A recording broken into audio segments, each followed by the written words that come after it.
Hello, guys, and welcome to the show. Welcome to your market report for Friday, July 13th, 2018. And listen, there's something here that's puzzling me. I'm going to get right into it. Let's open up the charts right here. And we're going to start the first thing with silver. We're going to take a look at the silver price. The silver price is $15.73 this morning. This is, terribly low. And we're going to just check gold here. I'm going to take a look at the live charts of gold. Gold is $12.40. It's down $6.60 on the day.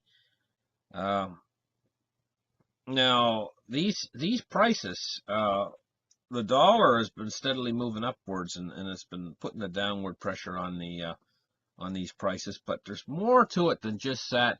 And there's something that's confusing me in these charts. I got to get to it. We're going to work our way to it. Next thing I'm going to talk about is the Dow Jones Industrial Average. She's basically level with the board today. It's down 3 points, but that's nothing. 0.1%. It's 24,921, so it's riding fairly high today. Now, let's take a look at the oil prices here. Sweet light crude. It's basically doing stability like the market. It's not moved much. It's up 36 cents, 0.51%. It's $70.69 right now. Now, here's what's getting me right here. Here's the U.S. 10-year bond. And it's actually, the yields have actually fell today a little bit. What's getting me is they said that they had entered into the program of quantitative tightening, the Federal Reserve, back in October of last year, when rates were down low. And if we take a look, we see that when the typical uptrend in the yields of the U.S. 10-year, just as if they were actually doing what they say they're doing, which is doing quantitative tightening. Up until right here, this inflection point right here around February of 2018. Look, right here. There's the inflection point right there. You see it right there. And it seems as though that's the way things were going. But if we take a look at this point right here in the U.S. Treasury yields, which was around on the 10-year was around 2.95%, and we take a look at all these months: February, March, April, May, June, July, and now we're in the middle of July, and we are actually 2.84%. So we were at 2.94% there, right there. And now we're at 2.84%. It's actually dropped. The U.S. 10-year has actually dropped since way back in the middle of February, you know? And here's the thing. Honest to God, if they are really increasing their quantitative tightening by $10 billion every 3 months, and they've went through 2 tightening cycles since then, and the yields are dropping, this doesn't make any sense. This doesn't make any sense at all. This doesn't fit. The fact that, who's buying all of these bonds unless we have the Fed as being the buyer of last resort? Did this stock market turning over, if we go back to the is this chart right here? No, this one right here. If we take a look here, if we go back to the on this chart, if we go back to the let's try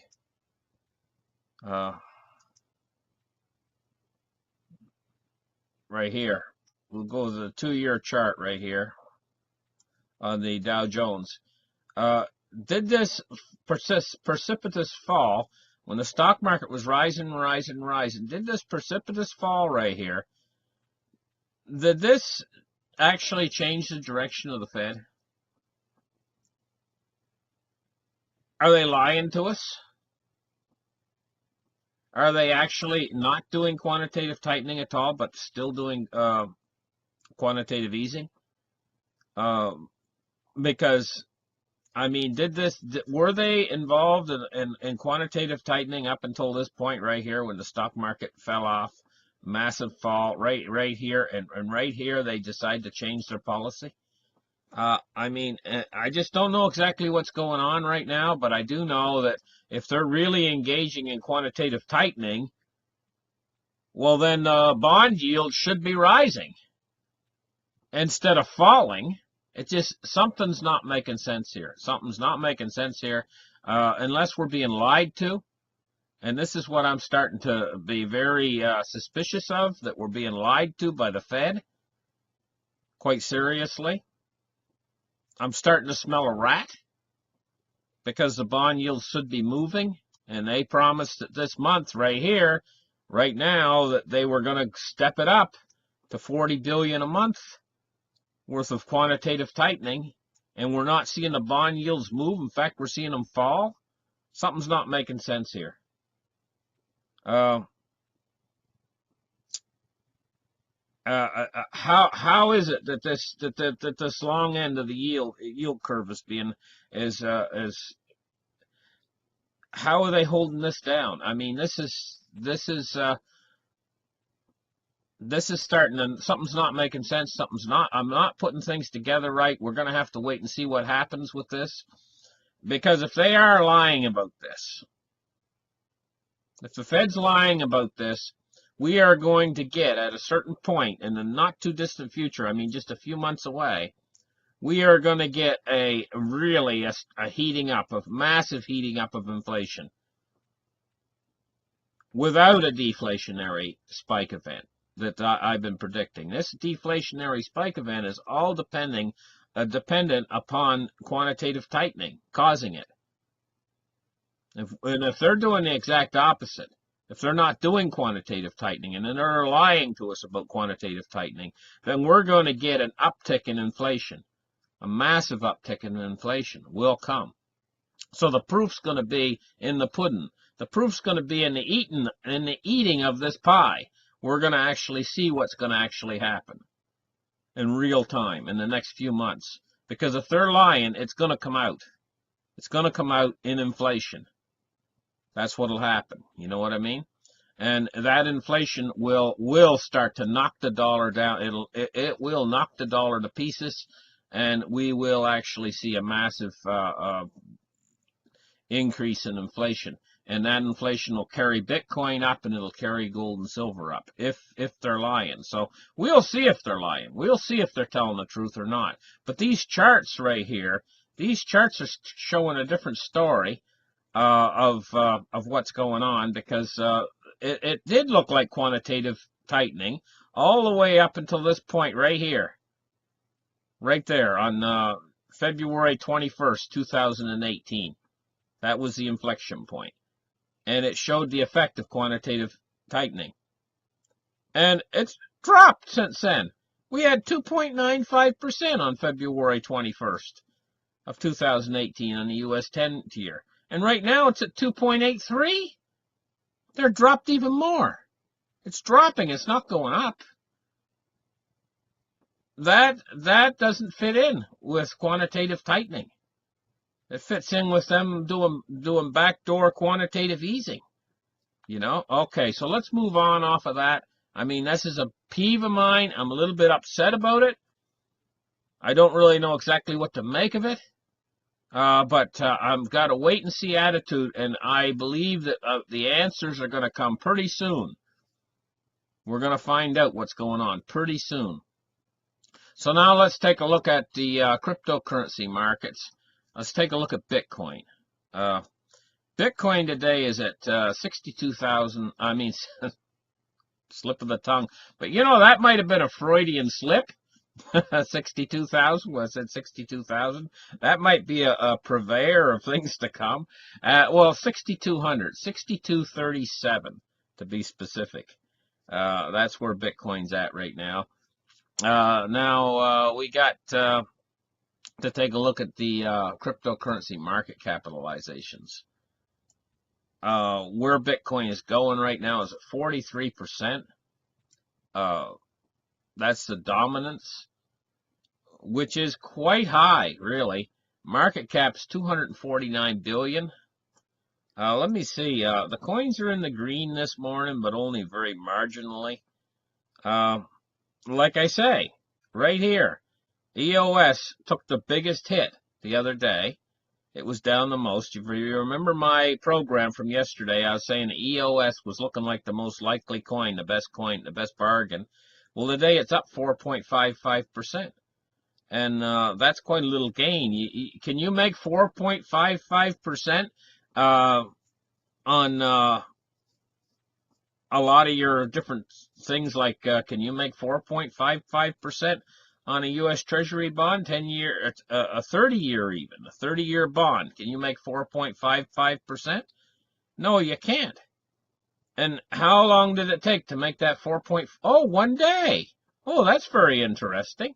So if you wanted to invest $100,000 yesterday, when I was saying that they look like a pretty good bargain, EOS, and if you wanted to haul that money out today, you would have made 4.55% on your investment in 1 day. That's not bad at all.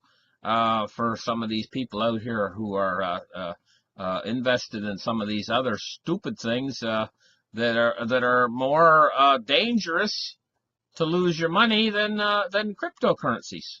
I mean, okay, cryptocurrencies are volatile, but what's going to happen? Why would you buy? Would you buy into a corporation that you knew was insolvent on a mark-to-market basis? Say a corporation that was $21 trillion in arrears. They owed $21 trillion, and you know that it could never be paid back. Would you buy stock in that company? You know? And would you consider that to be the safest asset on earth? Stock in a company that's $21 trillion in the rears? In the red? I mean, just let's get real about all of this, you know. The United States government is insolvent. There's no way they can ever pay that money back. They're only going to keep raising the amount of debt, the debt ceiling. Every time it comes due, they keep raising it and they keep borrowing more just to keep themselves going. Or they would be insolvent right now. Okay, so here's the U.S. dollar. This is the benchmark of that corporation that's completely insolvent, and it's going up. The value of it's going up when compared to a bunch of other insolvent currencies. A mixed bag of other insolvent currencies. This one is the best horse at the glue factory, and that's why it's going up, because it's what it's being compared to. If they were to put the U.S. dollar up against something that was not worse than itself, then it wouldn't look as good. It wouldn't shine as bright as it's shining right now. So listen, thank you guys for listening to this market report. Listen, have a really nice weekend. I think it's going to be a really nice weekend this weekend, and nice summer, and you got lots of things you can do out there in the summertime, barbecues and stuff. Bye-bye, guys, and have a good weekend. We'll see you Monday. Bye-bye for now.